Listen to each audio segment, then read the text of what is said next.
আমন্ত্রিত অতিথিবৃন্দ, সাংবাদিক বন্ধুগণ এবং আজকের এই চত্বরের কর্মী সম্মেলনে উপস্থিত আমার প্রিয় কর্মী এবং ঢাকাবাসী ভাইরা, আজকে মহান আল্লাহ তাআলার কাছে হৃদয়ের সবটুকু তৃপ্তি এবং প্রশান্তি দিয়ে আমি আবারও শুকরিয়া আদায় করি যে মহান আল্লাহ তাআলা প্রায় 17 বছরের কালো যুগের অবসান ঘটিয়ে একটি অত্যাচারী শাসক, ফ্যাসিবাদী, নিষ্ঠুর নির্যাতন, হত্যা, মানবতা রক্তক্ষরণ, যার প্রতিদিনের নিত্যদিনের কাজ ছিল সেই আওয়ামী দুঃশাসনের কালো রাত পার করে আজ 2024 সালের এই ডিসেম্বরে এই পল্টন থানার কর্মী সম্মেলনে আমাদেরকে প্রকাশ্য ময়দানে উপস্থিত হওয়ার তৌফিক দান করেছেন। সেই দয়াময় রব্বুল আলামিনের দরবারে আমরা সবাই আসুন হৃদয়ের সবটুকু তৃপ্তি দিয়ে শুকর আদায় করি, আলহামদুলিল্লাহ। 5 আগস্টের এই ছাত্র গণ অভ্যুত্থানের ঘটনা যদি না ঘটতো তাহলে আজকে কি আমরা এখানে একত্রিত হতে পারতাম? এ মহান রবের একটা মেহেরবানি এবং করুণা, কি বলেন ঠিক কিনা? শেখ হাসিনা চেয়েছিল বাংলাদেশ থেকে ইসলামী আন্দোলন, জামাত ইসলামী, ইসলামী ছাত্র শিবির, আলেম ওলামা, পীর মাশায়েখ, ইসলামী জনতা, ব্যক্তিত্ব, মূল্যবোধ ধ্বংস হয়ে যাবে, সে একাই শুধু এখানে কর্তৃত্ব করবে। কিন্তু আল্লাহ তাআলা তার ইচ্ছা পূরণ হতে দেয়নি। আল্লাহ রাব্বুল আলামিন কোরআনে বলেছেন, ওমা তাশাউনা ইল্লা আইয়াশা আল্লাহু রাব্বুল আলামিন, তোমাদের কোনো ইচ্ছাই পূরণ হয় না যদি আল্লাহ তাআলা তার ইচ্ছা না করেন। কি বলেন ঠিক কিনা? শেখ হাসিনা, তুমি সমস্ত খুন, গুম, হত্যা, সন্ত্রাস, ক্রসফায়ার, রিমান্ড, নির্যাতন এবং হাজার হাজার ছাত্র জনতার রক্তে তোমার হাত রঞ্জিত, তুমি জুলুম অত্যাচারের মাস্টারমাইন্ড, তোমার ইচ্ছা আল্লাহ পূরণ করেন নাই। তুমি চেয়েছিলে জামাত নিষিদ্ধ হয়ে যাক, শিবির নিষিদ্ধ হয়ে যাক, আল্লাহর ইচ্ছা ছিল তুমি এই বাংলার মাটিতে নিষিদ্ধ হয়ে যাবে। আল্লাহ তাই করেছেন। আমি আজকে সেই দয়াময় আল্লাহ তাআলার কাছে শুকরিয়া আদায় করে দুটি কথা আপনাদের খেদমতে আল্লাহ তাআলা তৌফিক দিলে বলতে চাই। সেই কথা বলতে যখন দাঁড়িয়েছি তখন আমার স্মৃতিতে, আমার হৃদয়ে একটি আবেগ তৈরি হয়েছে। আজকে শহীদ আব্দুল কাদের মোল্লার শাহাদাত বার্ষিকীর দিন। আমাদের প্রিয় শহীদ আব্দুল কাদের মোল্লা এই যুগের ইসলামী আন্দোলনের কর্মীদের চেতনার উৎস। অন্যায়ভাবে শাহবাগীদের মিথ্যাচার এবং অন্যায় আন্দোলনের ঘৃণ্য প্রচেষ্টার কাছে আদালত নথি স্বীকার করে অন্যায়ভাবে আদালতের সকল নিয়ম বিধি লঙ্ঘন করে তাকে ফাঁসিতে ঝুলিয়ে হত্যা করেছিল। আব্দুল কাদের মোল্লা আমাদের স্মৃতিতে এক অবিস্মরণীয় চেতনার নাম। আগের শতাব্দীতে বিশ্ব ইসলামী আন্দোলনের এক মহান শহীদ সৈয়দ কুতুবকে আমরা স্মরণ করি। মিশরের ইখওয়ানুল মুসলিমিনের এই মহান নেতাকে ফাঁসিতে ঝুলিয়ে হত্যা করেছিল। সে যুগের শিক্ষিত যুবকদের জন্য সৈয়দ কুতুব ছিল শহীদ হওয়ার, আন্দোলনে জীবন দেওয়ার একটা জ্বলন্ত প্রেরণার উৎস। তার দীর্ঘ যুগ পেরিয়ে আব্দুল কাদের মোল্লাকে এই যুগের তরুণ প্রজন্মের মধ্যে যেভাবে শহীদ করা হয়েছে, আমরা হিসাব করলে দেখতে পাই আধুনিক শিক্ষিত প্রজন্মের মাঝে আব্দুল কাদের মোল্লা হচ্ছে এ যুগের সৈয়দ কুতুবের উত্তরসূরি। আমরা আজকে ঘৃণার সাথে বলতে চাই, মিথ্যা এবং অন্যায়ভাবে ট্রাইব্যুনাল বানিয়ে আমাদের আব্দুল কাদের মোল্লাকে যে ফাঁসি দেওয়া হয়েছিল, আপনারা সেই বিচারের সময় নিশ্চয়ই লক্ষ্য করেছিলেন দুনিয়ার কোন বিচার ব্যবস্থায় এই নিয়ম নাই। হাইকোর্ট তাকে যাবজ্জীবন দিয়েছিল। ইন্টারন্যাশনাল ক্রাইম ট্রাইব্যুনাল অ্যাক্টে প্রসিকিউশনের পক্ষ থেকে সাজার বিরুদ্ধে আপিল করার কোনো বিধান ছিল না। তথাকথিত গণজাগরণ মঞ্চ বানিয়ে এই খুনির মাস্টারমাইন্ড পার্লামেন্টে দাঁড়িয়ে বলল, গণজাগরণ মঞ্চে যারা আন্দোলন করছে আমি তাদের সাথে একমত, আমার দেহটা পার্লামেন্টে, মনটা হচ্ছে শাহবাগের জাগরণ মঞ্চে। ধিক্কার জানাই একটা দেশের প্রধানমন্ত্রী আইন বহির্ভূত একটি সমাবেশের প্রতি সমর্থন জানিয়ে কাদের মোল্লার যাবজ্জীবনকে বদলিয়ে ফাঁসি দেওয়ার জন্য সেই বিচারকে কয়েকদিন স্থগিত রেখে এক সপ্তাহের ব্যবধানে পার্লামেন্টে আরেকটা আইন বানিয়ে প্রসিকিউশনকে ফাঁসি আদেশ দেওয়ার জন্য, সাজা বাড়াবার জন্য নতুন আইন তৈরি করে তারপর তাকে আপিল করে তাকে ফাঁসির ব্যবস্থা করা হয়েছে। আন্তর্জাতিক বিচারের মানে সমস্ত আন্তর্জাতিক বিচারের ট্রাইব্যুনালের স্ট্যান্ডার্ডে এই ধরনের নজির কখনো আইন বিশেষজ্ঞ বিচারক, আন্তর্জাতিকভাবে যারা মানবতা বিরোধী অপরাধের বড় বড় বিশ্ববরেণ্য বিচারক ছিলেন তারা বলেছেন এই নজির বিশ্বের ইতিহাসে বিরল, যে একটা চলমান বিচারকে থামিয়ে দিয়ে তাকে ফাঁসি দেওয়ার জন্য আইন বদলানো হয়েছে। আমি মনে করি আজকে তত্ত্বাবধায়ক নয়, আজকে অন্তর্বর্তীকালীন সরকার যারা ক্ষমতায় আছেন, আপনারা জুলাই আগস্টের গণ অভ্যুত্থানে যারা জীবন দিয়েছে, মিথ্যা মামলার শিকার হয়েছে, তাদের পাশে দাঁড়িয়েছেন, মিথ্যা মামলা প্রত্যাহার করছেন। কিন্তু আজকে কাদের মোল্লা, মৌলানা নিজামী, সাইদি, আলী হাসান মুজাহিদ, কামরুজ্জামান, মীর কাসেম আলীদেরকে একইভাবে যে জুলুম করে হত্যা করা হয়েছে, এরাও তো পতিত স্বৈরাচারের বিরুদ্ধে সংগ্রামী ছিল। তারা তো আজকে স্বাধীন বাংলাদেশ দেখে যেতে পারেনি। আমরা না হয় জেল থেকে জামিন পেলাম, আহতরা হয়তো চিকিৎসার সুযোগ পাবে, শহীদরা হয়তো দুনিয়ায় মর্যাদা পাবে, আল্লাহর কাছে জান্নাত পাবে, কিন্তু অন্যায়ভাবে বিচার করে, আইন লঙ্ঘন করে, আদালতের উপরে বন্দুক রেখে যাদের শহীদ করা হলো, ওই দিন যারা বিচার করেছিলেন, ওই দিন যারা প্রসিকিউশনে ছিলেন, ওই দিন যারা বিচারপতি ছিলেন, উচিত মানবতা বিরোধী অপরাধ তারাও করেছে। কি বলেন, ঠিক কিনা? একটা নজির নাই যে একটা কোর্টে বিচার চলছে, আইনে আপিল বিভাগের রায়ের পরে আর প্রসিকিউটররা কখনো সাজা বাড়ানোর আবেদন করে না, সাজা কমানোর আবেদন করা যায়। কি বলেন, ঠিক কিনা? প্রসিকিউশন সেই সাজা বাড়িয়ে তাকে ফাঁসি দিল। আরো দুঃখজনক, আপিল বিভাগের রায়ের পরে রিভিউয়ের সুযোগ থাকে। কাদের মোল্লা ভাইয়ের আপিল বিভাগের মৃত্যুদণ্ডের রায় প্রকাশিত হয়েছে 11 মাস পরে লিখিত রায় প্রকাশ হয়েছে, অথচ সেই লিখিত রায় প্রকাশ করার পর রিভিউ করার আইন ছিল। লিখিত রায় প্রকাশের আগে রিভিউয়ের 2 দিনের মধ্যে কাদের মোল্লা ভাইকে ফাঁসি দেওয়া হয়েছে। আমরা ধিক্কার জানাই এই পৈশাচিক বিচার ব্যবস্থার বিরুদ্ধে। বর্তমান যে ট্রাইব্যুনালে বিচার হচ্ছে, খুনের মাস্টারমাইন্ড শেখ হাসিনার বিচার হবে, তার সঙ্গী সাথী অপরাধী যারা হাজার হাজার ছাত্র জনতার জীবন কেড়ে নিয়েছে তাদের বিচার হবে।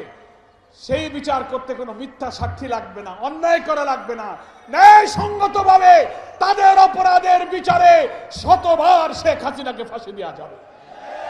কাদের মোল্লা, নিজামী, সাইদির বিচারের জন্য মিথ্যাবাদী, মিথ্যা এজাহার, মিথ্যা বিচারক, মিথ্যা সাক্ষী সব মিথ্যা আনা হয়েছিল, কিন্তু এই খুনের মাস্টার মাইন্ডের ফাঁসি আর বিচারের জন্য কোনো মিথ্যার আশ্রয় নেওয়া লাগবে না, সত্য কথা দিয়েই তাদের ফাঁসি দেওয়া যাবে। বিচারকদেরকে আমি সেই কথা স্মরণ করিয়ে দিয়ে বলবো, যদি আপনারা পারেন, ন্যায় বিচারক হয়ে থাকেন, অন্যায়ভাবে আদালতের বিধান লঙ্ঘন করে আমাদের চেতনার, আবেগের, শাহাদাতের, প্রেরণার উৎস কাদের মোল্লাকে যারা ফাঁসি দিয়েছে, ওই বিচারক, ওই প্রসিকিউটর, ওই সময় যারা ক্ষমতায় ছিলেন, জাগরণ মঞ্চের যারা নায়ক, একটা সরকার থাকতে শাহবাগ আরেকটা সরকার বসিয়ে যারা এই জুলুম করেছেন, তাদেরকেও বিচারের আওতায় আনার জন্য আমি আহ্বান জানাই। আমার আর এক নেতার কথা আজ মনে পড়ছে, যিনি অবিভক্ত ঢাকা মহানগরীর বিপ্লবী নেতা ছিলেন, যার অগ্নিঝরা বক্তব্য শুনে টেকনাফ থেকে তেতুলিয়া দুনিয়ার দিকে দিকে মানুষ অনুপ্রাণিত হতো। সংগ্রামী ঢাকা মহানগরী অখণ্ড এই অবিভক্ত মহানগরীর আমির, পরবর্তীকালে বাংলাদেশ জামাত ইসলামীর ভারপ্রাপ্ত সেক্রেটারি জেনারেল, বিপ্লবী মজলুম জননেতা এটিএম আজহারুল ইসলাম, অন্যায়ভাবে তাকে 14 বছর কারাগারে আটকে রাখা হয়েছে। আমরা কোন বিচার, অন্যায় বিচার আমরা মানি না। কেন এখনো তাকে মুক্তি দেওয়া হচ্ছে না? অবিলম্বে আইনি প্রক্রিয়ায় আমরা যেমন অন্যায় মামলার বিরুদ্ধে আবেদন করছি, এই মামলা অন্যায়ভাবে করা হয়েছিল, আপনারা তাকে অবিলম্বে কারাগার থেকে মুক্তি দিন। তাকেও মৃত্যুদণ্ড দিয়ে 13টি বছর ফাঁসির ছেলে কারাগারে ধুকে ধুকে মৃত্যুর দিকে ঠেলে দেওয়া হচ্ছে। আমরা এটিএম আজহারুল ইসলাম ভাইয়ের আজকে তার এই প্রিয় ঢাকা মহানগরী, এই মতিঝিল পল্টন, বাংলাদেশের রাজধানী ক্যাপিটাল সিটি হচ্ছে ঢাকা, আর পল্টন হচ্ছে সেই ক্যাপিটাল সিটির heart of the capital city হচ্ছে পল্টন আর মতিঝিল। এখানে 28 অক্টোবর 2006 কিভাবে শেখ হাসিনা খুনির নির্দেশে লগি বৈঠা দিয়ে আমার ভাইদেরকে শহীদ করা হয়েছে, কত আন্দোলন, কত শাহাদাত, কত গুলি, কত রক্তের স্মৃতি এই পল্টনে আছে। আজকের এই পল্টনের ঐতিহাসিক কর্মী সম্মেলন থেকে আমরা আমাদের প্রিয় আজহার ভাইয়ের মুক্তি দাবি করছি। আমার প্রিয় কর্মী ভাইয়েরা, সালাতুল আসরের আজান হয়েছে, আমরা বক্তব্য আজকে দীর্ঘ করব না। কর্মী সম্মেলনের ব্যাপারে দুইটা বক্তব্য আমার। একটা হচ্ছে, আমরা 18 বছরের কালো যুগের অবসানের পিছনে যাদের রক্ত, যাদের জীবন, যাদের শাহাদাত, যারা পঙ্গু হয়েছে, যারা পরিবার পরিজনকে তছনছ করে দিয়েছে, আজকের এই সম্মেলনে আল্লাহ তাআলার কাছে তাদের এই ত্যাগ এবং কোরবানি কবুলের জন্য দোয়া করছি। আমার প্রিয় কর্মী ভাইরা, এই বর্তমান ক্ষমতাসীন সরকার এবং আমরা ফ্যাসিবাদ মুক্ত বাংলাদেশে স্বস্তির যে নিঃশ্বাস ফেলছি, এই মুক্তির স্বাদ পর পিছনে আমাদের এই সব কর্মীদের বিরাট কোরবানি, বিরাট গৌরব, বিরাট অংশগ্রহণ এবং তাদের ত্যাগের কারণেই আমরা কিন্তু সুযোগ পেয়েছি। কি বলেন, ঠিক কিনা? ফলে তাদের এই রক্তদান, তাদের এই ত্যাগ, তাদের এই জীবন দানের করে তারা আমাদের কাছে ঋণী করে রেখে গেছেন। তাদের এই দায় শেষ করার জন্য আমাদেরকে কিছু দায়িত্ব পালন করতে হবে। অন্তর্বর্তীকালীন সরকার ক্ষমতা এসেছেন, তার দায়িত্ব দেশ শাসন করা নয়, তিনি একটি অবাধ, নিরপেক্ষ, একটা ক্রেডিবল, একটা ইনক্লুসিভ, একটা ফ্রি ফেয়ার ইলেকশন তিনি দেবেন। কিন্তু সেই ইলেকশন দিতে অহেতুক বিলম্ব করার মধ্য দিয়ে দিল্লিতে বসে যারা ষড়যন্ত্র করছেন, আন্তর্জাতিক সমস্ত আইন লঙ্ঘন করে একজন পলাতক খুনের আসামিকে যারা আশ্রয় দিয়েছেন, যারা অডিও ভিডিও বক্তব্য দিয়ে আমার দেশের অখণ্ডতার বিরুদ্ধে ষড়যন্ত্র করছেন, তার বিরুদ্ধে অন্তর্বর্তীকালীন সরকারকে আইনি পদক্ষেপ নেওয়ার জন্য আমরা আহ্বান জানাই। এবং আজকে আমার সোনার ছেলেদের রক্তের বিনিময়ে অর্জিত নতুন বাংলাদেশে তাদের ত্যাগ এবং রক্তের ঋণ শোধ করার জন্য অন্তর্বর্তীকালীন সরকারকে আমরা বলবো, অবাধ নিরপেক্ষ নির্বাচনের জন্য সমস্ত রাষ্ট্রযন্ত্রের সমস্ত অর্গানে পচন ধরেছে, দলীয়করণ, দুর্নীতি খেয়ে ফেলেছে আমাদের। আপনার পক্ষে সমস্ত সংস্কার করা সম্ভব হবে না, কিন্তু নিরপেক্ষ একটা নির্বাচন দিতে গেলে কমপক্ষে যে অর্গানগুলোর সংস্কার করা প্রয়োজন, পুলিশ প্রশাসনের রিফর্ম করবেন, ইলেকশন কমিশনের রিফর্ম করবেন, জুডিশিয়ারি রিফর্ম করবেন, আপনি সিভিল অ্যাডমিনিস্ট্রেশনে রিফর্ম করেন। গুরুত্বপূর্ণ কয়েকটি রিফর্ম করার পরে নিরপেক্ষ একটা নির্বাচনের পরিবেশ হলেই আপনি নির্বাচন দিয়ে দেবেন। এরপরে জনগণের নির্বাচিত সরকারের হাতে যখন ক্ষমতা আসবে, সেই সরকারই রাষ্ট্রের সমস্ত অর্গানের পূর্ণ সংস্কার করবে সবাই নিয়ে। কি বলেন, ঠিক কিনা? সেই জন্য আমরা যেমন নির্বাচনের জন্য তাড়াহুড়ো করছি না, তেমনি লম্বা সময় আমরা দিতে চাই না, কারণ লম্বা সময় দিলে ষড়যন্ত্র হবে। এবং এই অবাধ নির্বাচনে জামাত ইসলামী, ইসলামী ছাত্র শিবির, বাংলাদেশে ফ্যাসিবাদ বিরোধী আন্দোলনে যারা মাঠে রক্ত দিয়েছে, সকলেই এই সরকারের সাথে থাকবে ইনশাআল্লাহ। কোন অরাজকতা, ওই আনসার কাণ্ড, ওই প্রতি বিপ্লব, জুডিশিয়াল কু এবং সিভিল প্রশাসনকে অস্থির করার সব চক্রান্ত দেশপ্রেমিক সেনাবাহিনী, বিপ্লবী ছাত্র সমাজ এবং রাজনৈতিক দল ব্যর্থ করে দিয়েছে ইনশাআল্লাহ। এবং আগামীতে সব ষড়যন্ত্র এদেশের জনগণ ব্যর্থ করবে। এবং আপনার অন্তর্বর্তীকালীন সরকারের প্রধানকে আমি অনুরোধ করব, আপনার ভয় পাওয়ার কিছু নেই, অরিড হওয়ার কিছু নেই। আপনি 4 তারিখে সমস্ত দেশের বিরোধী দল এবং সমস্ত দলকে আপনি আহ্বান জানিয়েছিলেন, প্রধান উপদেষ্টার ডাকে সাড়া দিয়ে ফ্যাসিবাদ বিরোধী আন্দোলনের শরিক সমস্ত দল, ইসলামপন্থী, ডান বাম সবাই আপনার পাশে গিয়ে দাঁড়িয়ে প্রমাণ করেছে। সারা দুনিয়া দেখেছে যে আপনার পাশে বাংলাদেশ আছে। বলে কেন আপনি ভয় করবেন? আপনি শক্ত হন, দৃঢ় হন, প্রশাসনের অভ্যন্তরে লুকিয়ে থাকা ফ্যাসিবাদের দোষরদেরকে বিদায় করে দিয়ে পরিচ্ছন্ন প্রশাসন করে নির্বাচনের দিকে আপনি চলে যান, জনগণ আপনার পাশে থাকবে। এ ব্যাপারে যদি আপনি কোনো কার্পণ্য করেন, তাহলে আবার জনগণের মনেও প্রশ্ন তৈরি হতে পারে। কি বলেন, ঠিক কিনা? আপনি আর বিলম্ব করবেন না। আর আপনাদের কাছে, দেশবাসীর কাছে আমার আহ্বান থাকবে যে আসুন, অনেকে অস্থির করার চেষ্টা করবে, তাড়াহুড়ো করবে, নো, আমরা শান্ত থাকবো। জনগণ ভোট কেন্দ্রে যেন যেতে পারে, একটা সুন্দর ভোট করার কাজে সরকারের যে রিফর্ম, সরকারের যে পদক্ষেপ, আমরা সেই পদক্ষেপকে সাহায্য করব ইনশাআল্লাহ। কর্মী ভাইদের জন্য আমার মেসেজ এবং বক্তব্য হলো, এই রক্তের ঋণ, এই রক্তের দায় শোধ করার জন্য জামাত ইসলামীর কর্মীকেই বাংলাদেশে মুখ্য ভূমিকা পালন করতে হবে, অন্য কেউ করে দেবে না। কারণ বাংলাদেশের সবচেয়ে মজলুম হচ্ছে জামাত ইসলামী, সবচেয়ে বেশি রক্ত দিয়েছে জামাত ইসলামী, সবচেয়ে শহীদ হয়েছে শিবির এবং জামাত। ফলে এই বাংলাদেশে নতুন রাষ্ট্র বিনির্মাণের জন্য জামাত শিবিরকে ঐতিহাসিক দায়িত্ব পালন করতে হবে। আমার প্রিয় ভাইরা, সেই জন্য আমাদের নিজেদের মান বাড়াতে হবে। শুধু স্লোগান আমরা দেব আমাদের জীবনের ঐতিহ্য ধরে রাখার জন্য, কিন্তু আমাদের মান বাড়াতে হবে। যার জন্য এই আন্দোলনে এসেছি, যার কাছে আমরা মুক্তি চাই, যার খুশি চাই, যার কাছে নাজাত চাই, সেই মহান আল্লাহর সাথে আমাদের সম্পর্ক গভীর করতে হবে। সালাত, কোরআন আল্লাহর সাথে সম্পর্ক মানুষকে গভীর করে দেয়।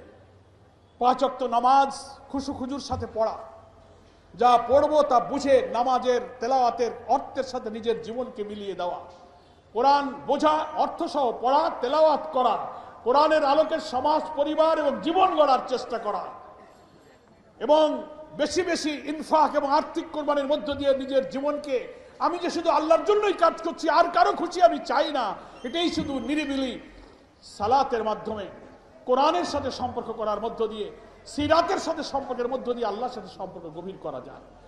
আর ইসলামী আন্দোলনের কর্মী হিসেবে আমার জীবন এবং চরিত্র এবং কর্ম, আমি মুখে যা বলবো, আমার জীবনের দিকে তাকিয়েও মানুষজন ইসলামের সেই সন্ধানটা খুঁজে পায়। আমার ব্যবসা বাণিজ্য, আমার চাকরি, আমার পরিবার, আমার মুআমালাত, আমার অফিস, আমার কলিগ, আমার হাঁটা দেখে, রাস্তা দেখে, লেনদেন দেখে, ব্যবসা দেখে, আমার বাড়িওয়ালা, ভাড়াটিয়া, বন্ধু, সকলে আমাকে দেখে বুঝবে দিস ইজ ইসলাম।